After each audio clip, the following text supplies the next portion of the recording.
Welcome to Learn Decoded TV, where we get smart about learning and discuss ways to help your child thrive.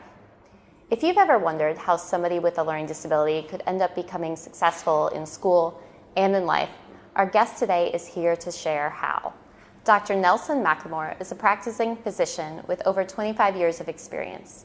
He's also an assistant professor at 2 medical schools. As a child, Nelson was diagnosed with dyslexia and found perseverance and pursued his dreams anyway. I hope you enjoy his story as much as I do because it's definitely inspiring and empowering. Thank you so much for your time today. So wondering if you can kind of walk us through your early school memories and when you first became aware that you learned differently than your classmates. Well, I can say that probably when I started to be, I'd say second grade, I started to notice that I was having a little difficulty, but really didn't pay much attention because I had no baseline. It was just how I was. And so my mom noticed some differences. She's a school teacher, so she first started in second grade, and she wanted the teacher to hold me back. And the teacher said, "No, we're going to pay." She said, "No, I want to hold him back." And they wouldn't, so mother transferred me out of the school to out of our public school to a Catholic school that did hold me back for a year. So I remained in second grade for an additional year, and then went through third grade, and then went back to my school in fourth grade. And then that's when my mother started having me tested to kind of see what type of learning disability that I had, because obviously there were things that were difficult for me, and she didn't feel I had an issue as far as intelligence, but it was just the difficulty in processing the information and learning. So I would say by fourth grade really was when I started to become aware that I had a disability, or I didn't call it disability, but I was different. And then my mother told me after I had a series of tests that I had a disorder that was called dyslexia, where I just saw things a little differently. With reverse letters and numbers, so that's why it was difficult to read, and difficult to keep your place on different exams and things of that nature. So that's when I became aware, and she just told me do the best that you can, and that was kind of it. At the time I went to school, there were no special classes, but just so she and I knew what type of problem that I had, and that's when it all started in my academic career, of how to compensate for that, based on what I needed to get through.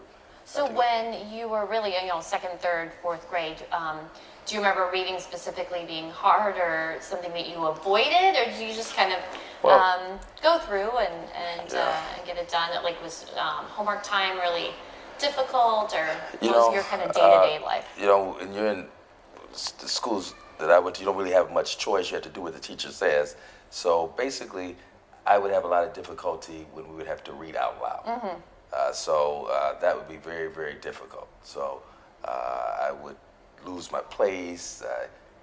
It was just a very difficult process. It was almost like, are you looking on the right page? To that extent. So that's when it was very apparent to me that I was different than the other kids when they would start to read. Fortunately, I was still able to keep up with the class, and when I think back on it, I don't know how. I just guess we didn't have a lot of challenging things to do, and so just to move through each year. But I did have difficulty reading, but I seemed to be able to always keep up, and so that's how it all started. It progressed through 7th, 8th grade.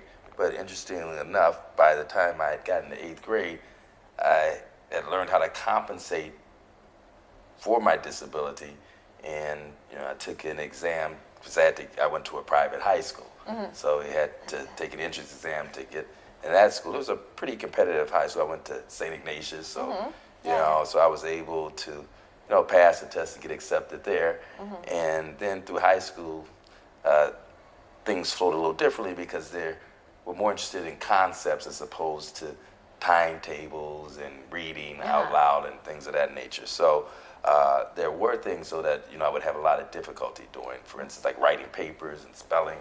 That was just atrocious. So it was very difficult. I'd have a lot of mistakes.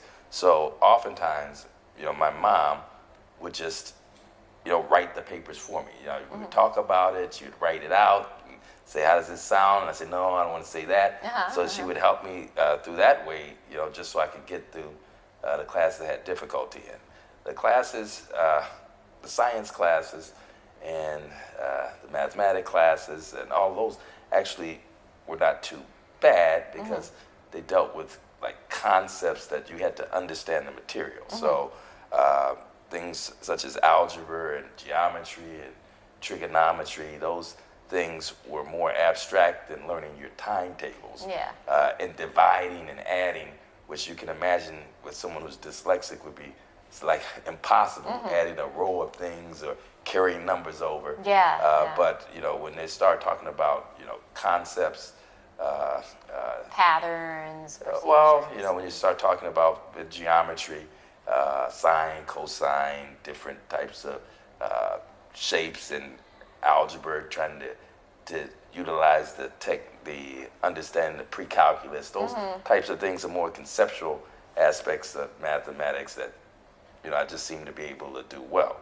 So I would though have to study a lot, and I didn't really start studying a lot till I'd say I was a junior in high school, and that's when I really had to study a lot. And then because I think the classes were getting more complicated, I wanted to go to college, so I had to take entrance exams, and it was a very, very competitive where I was trying to go. So that's when I really started to kind of overlearn things, and that was my biggest strategy, to just learn.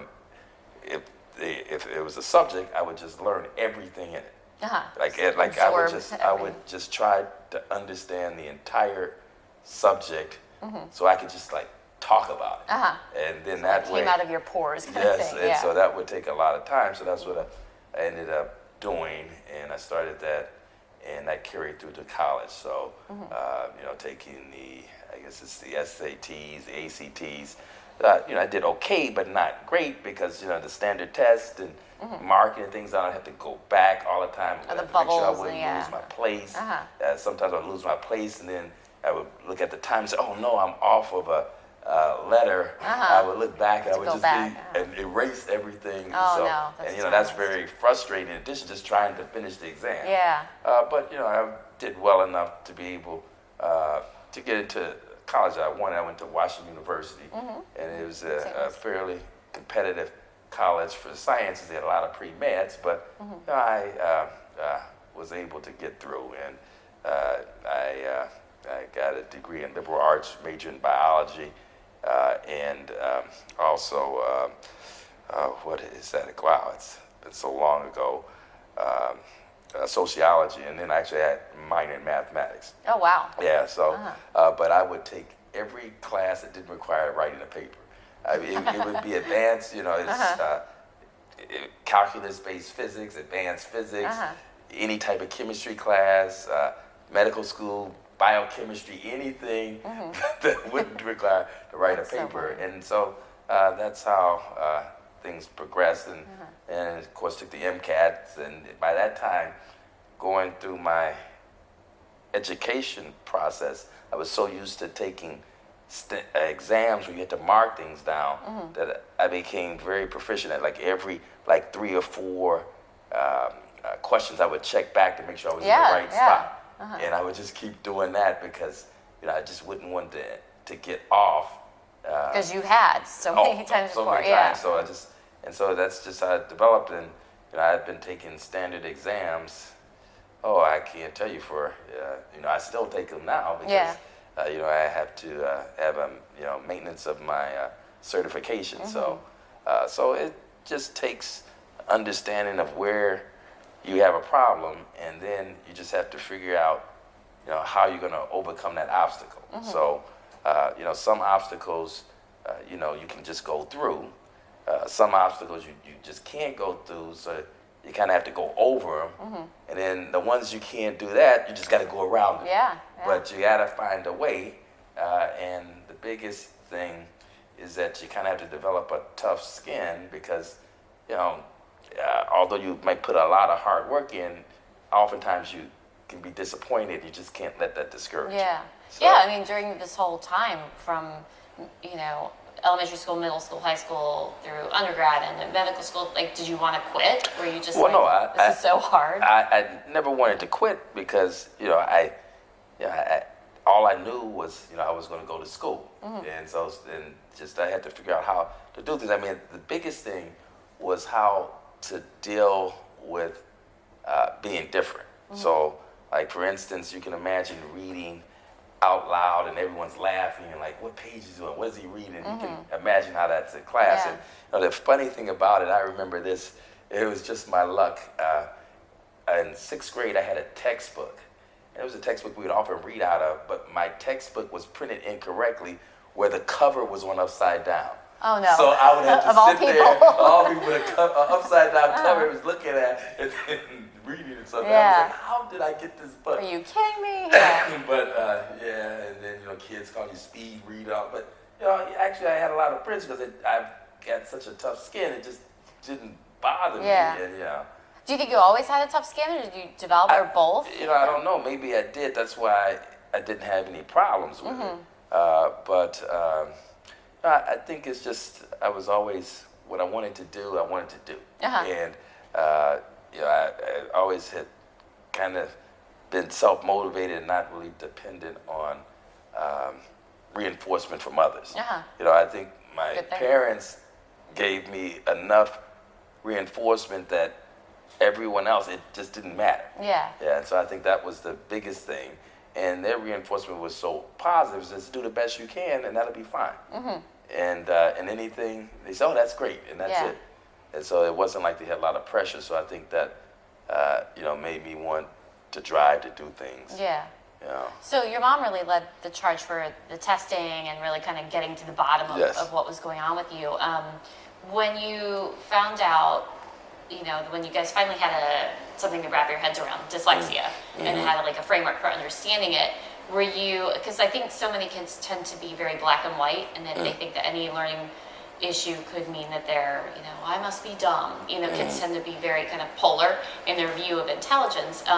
Do you remember feeling disappointed that you had this, or did you feel a sense of relief that you're like, oh, this is actually a thing and I'm not feeling My wrong? mother explained it very well. I mean, she's a teacher. She taught, at that time they had EMH and TMH classes, and she, was very, she's a outstanding educator.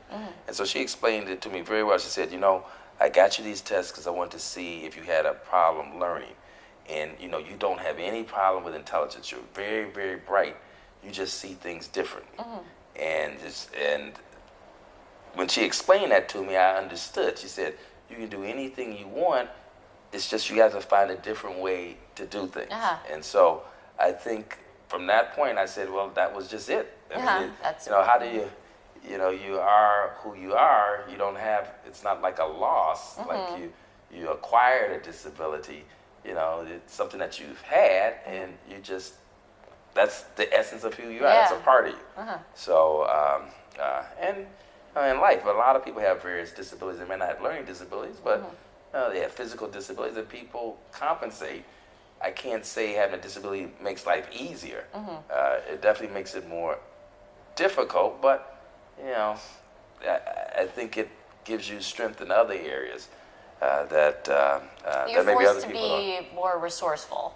In some, other people, or I would say more resilient to certain things. So I know when you and I spoke a couple weeks ago, you touched on something that I had never really been able to articulate, and I think is so, but such a powerful thing that so many kids go through. And you mentioned that when you're a child who learns differently, oftentimes you're the one getting in the way of the adult's agenda, be it the teacher's agenda or maybe parents' agenda. And I was like, wow, I never thought of that, but that's really true. I think kids feel that. And I think especially now, too, with teachers having so much pressure to have all kids reading at a certain grade level and standardized tests and things, that any child who isn't meeting that expectation in some ways is, kind of in the way of the teacher's agenda, the school's agenda, and not that, I think teachers and schools really go into it with the best intentions, but there's a lot of limitations, there's a lot of pressure, and there's a lot of expectations, and a lot of logistical limits. And I think I'm sure kids feel that they know that they're displeasing adults, even if adults don't mean to communicate that. Well, yeah, I think what happens is that, for many people, work is a job. I mean, definitely, they kind of have some interest in what they do, but they're trying to make a living. And it's not always their primary passion. So when there's an obstacle that makes things difficult, it's stressful to that person. And, not being able to do something when you're trying to get someone to do it and they don't get it gets very frustrating. So if, I never told any of my teachers I had dyslexia. My mother never told any of them I had dyslexia. It's just like, why, you need to just try harder. You need to do this. And, or, this is not for you, because they get kind of frustrated. And after a while, it's kind of interesting. You can kind of tell that, people kind of treat people they're frustrated with a lot differently. So a lot of niceties, they just completely skip over. Skip over. They say, look, just get out of here. And so, it's interesting. I don't know how education is now, but that's how a lot of things, went in school, because everyone thought that, you were basically lazy. Yeah, you weren't trying. So you weren't trying. So, but I never told anyone I had dyslexia. And why was that a conscious choice? Was that strategic on your part and your family's Well, for me, what I felt I understood was that when you tell people at that time that you have an issue, they're actually more discouraged and say, no, this is not for you. No, you should not be taking this exam to go to this high school because it's too hard. No, you don't need to major in this in college. And you become aware that, people's opinion, that's their opinion, but, you have to have your own desires and opinions. So that's, I think, what happens. You're able to kind of develop. So you definitely are in the way of the class. And because you're slowing everyone down. So you just kind of have to, just from that standpoint, kind of step aside and just, just do what you need to do to get to the next class. Play the game is, I think, something that you and whatever you need to do to get to the next grade, you just have to do it. That's a really mature attitude that, I think a lot of kids have, but then a lot of kids struggle to have that attitude. It's easy to have your feelings hurt if you're the kiddo that's, really struggling. Yeah, you have to not, if you understand, I think it works out a lot better if you're able to understand what's going on and not get frustrated and not allow people to kind of get you down. And so you just have to be able to understand that. And some people don't, and they don't do well, but the people who do well do understand that. So I'm not saying it's easy, and I'm not saying it's something magic that you do, because it's not. I mean, and I see, I've known people who have gotten discouraged for various reasons, who've had various other issues in school. But then I know other people who have, overcome those. So you talked about, I think from the time you were in 10th grade on, that you were just in the library all the time. Do you feel like you had to work harder than a lot of your classmates? Well, yeah, I mean, I had, I read slower. I had to read things over and over again. I was reading a lot of technical information, and I was competing with, the highest level kids in the college. 'Cause, people trying to pre-meds. I mean, I can't tell you how many people started pre-med and dropped out. Make it, So you can bet that everyone was studying hard. Yeah, yeah.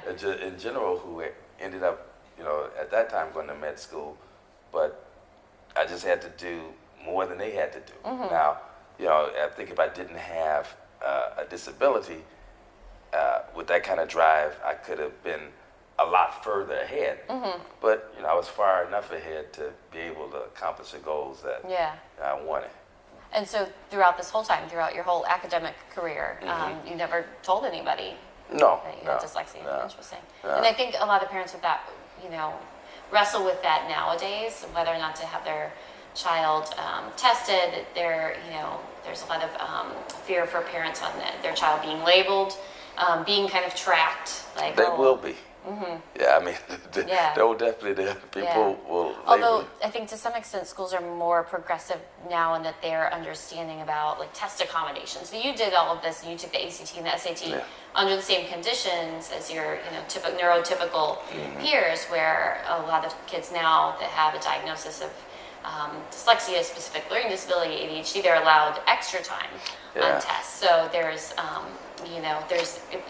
oftentimes there's some judgment that goes with the diagnosis, and then sometimes there are these accommodations. Yes. Well, it's interesting, and I mean, I can understand that, and that's great. But from a societal standpoint, people still look at people with disabilities differently. And so, depending on how you're going to fit in, or how you want to fit in, determines how you go about accommodating your disability. So if you want to compete on the level that everyone else is doing, you just jump in and do everything that they're doing. So if you want to compete on the level of people making accommodations for you, then that's fine if that's what you have to do. But I preferred to compete on the level playing field that everyone else was doing, although things weren't quite balanced. So I thought that to your disadvantage. Yes. So, but it's people have disadvantages all the time, and they overcome them. That's true. And so and this is no different. And I think it makes you kind of stronger from that standpoint. I could imagine that at that time, being labeled would have a disadvantage because it would, I would imagine from just my experience through the educational process then, that wouldn't work well after. If you had a bad exam, they say, see, I told you don't do this. You should be in this class, you need to drop this now. Whereas, if you just get a bad exam, you just get through it and pass it. You might not get as high as you wanted, but that class is behind you. And so then you have to struggle not only with trying to get through the class, but you have to struggle with the people trying to tell you to do something else. That you don't. Do you think those people would be discouraging no matter, or maybe not? I think that maybe that's what you were saying, is that if they know that there is kind of this underlying challenge, they might be really quick to link it to a specific, bad performance, bad test. But if they don't know, maybe they're not. I don't know. I feel like there's always naysayers out there. Yes. But just maybe trying not to give them the ammunition to. To me, just staying under most people's radar is the best. So that's the best. And if you're not in schools, if you're not a high performer, or just kind of average on certain things, you are kind of like in the masses. So you're never really singled out for being a problem or an issue, but you're never, you don't have a lot of, the lights are not on you, so in the shadows you could operate a little, things work a little smoother. Incognito. Makes sense. That's how it worked for me, but that might not be for everyone. And I don't know, I was diagnosed with dyslexia probably, 45, 48 years ago. So I'm sure that things have become more sophisticated in the school systems. But most of the time, yes. Sometimes no. Yes, but at that time, people weren't so accommodating for people who were different. They just were. That would. No cuts in the sidewalk for wheelchairs. No lifts anywhere. You couldn't get in Yeah. someplace you just didn't get in. American Disabilities Act, that was So no, they we've weren't. come a long way. Yeah, so yeah. So you've got two young boys yourself, and then a third boy or girl due any day now. And so I guess as a parent now, is this something that you think about as your kids, start to head to school? And are you thinking, what am I going to do if they start to struggle, or is it not really on your mind at this No, point? I think that the best thing is to make sure that they are comfortable with themselves and happy with what they do.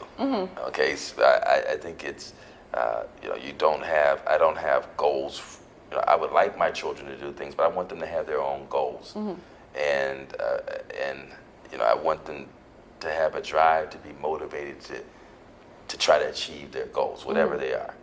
And so I don't worry about how they're going to do on a test or what kind of school they are going to get into. I just want them to be a certain type of person, and because I have found that individual test grades, that's not in the long run the thing that makes you successful at what you're trying to do. It's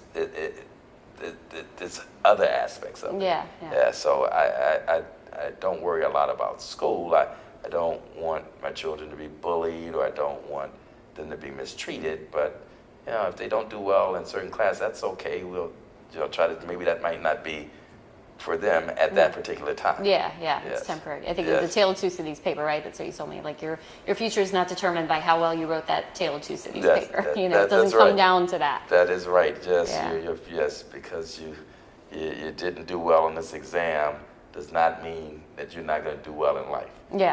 Whatever the exam is, you did well, did poorly on the calculus exam. You didn't write this paper. You didn't understand. That's, I mean.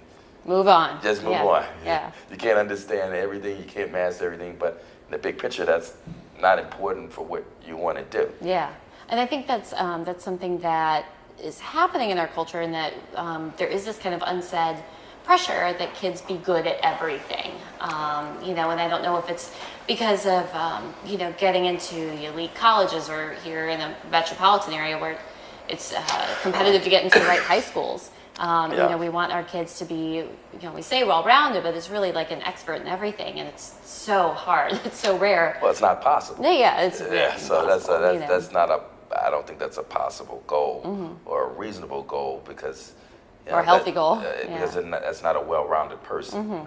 Because I think being good in school is one aspect, but there's other aspects you have to do to develop your personality to be well-rounded and successful in life later on. Yeah. So learning disabilities are, to me, an issue. It doesn't make school easier.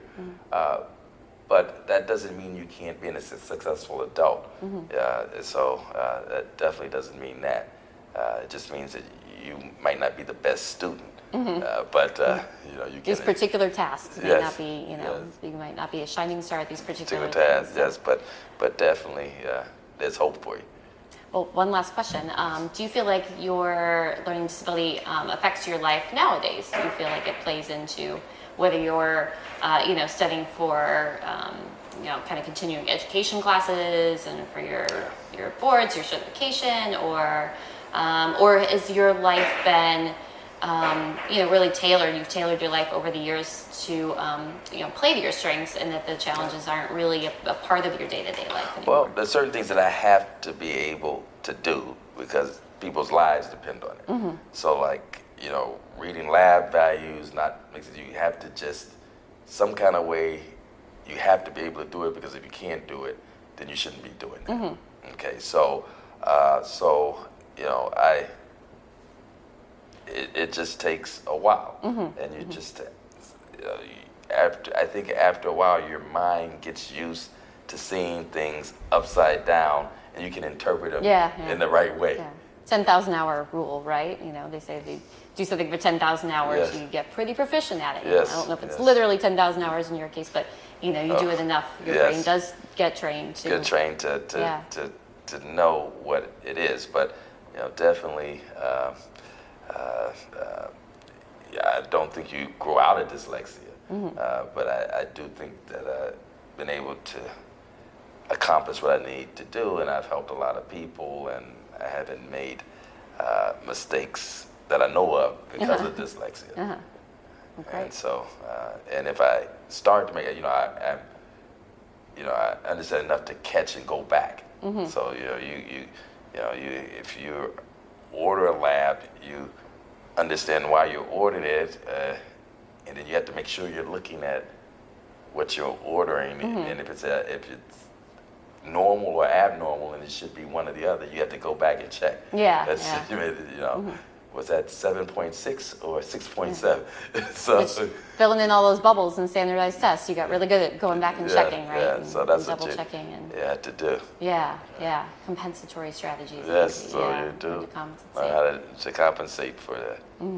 Well, thank you again so much. You're welcome. I think it's very easy for a lot of us to see someone who's an MD and say, like, oh, he's smart, school must have always been easy for him. And that's not always the case, and it's estimated that 20% of school children have some type of roadblock during their academic, their K through 12 years. So it's very common that very bright people, have some sticking points on their academic track. And so I think that's often not something that we really talk about a whole lot in our culture. So, your story is very empowering and very inspiring, and hopefully people hear that, because it's very easy to hear the discouraging things, and sometimes the empowering messages are fewer and farther between.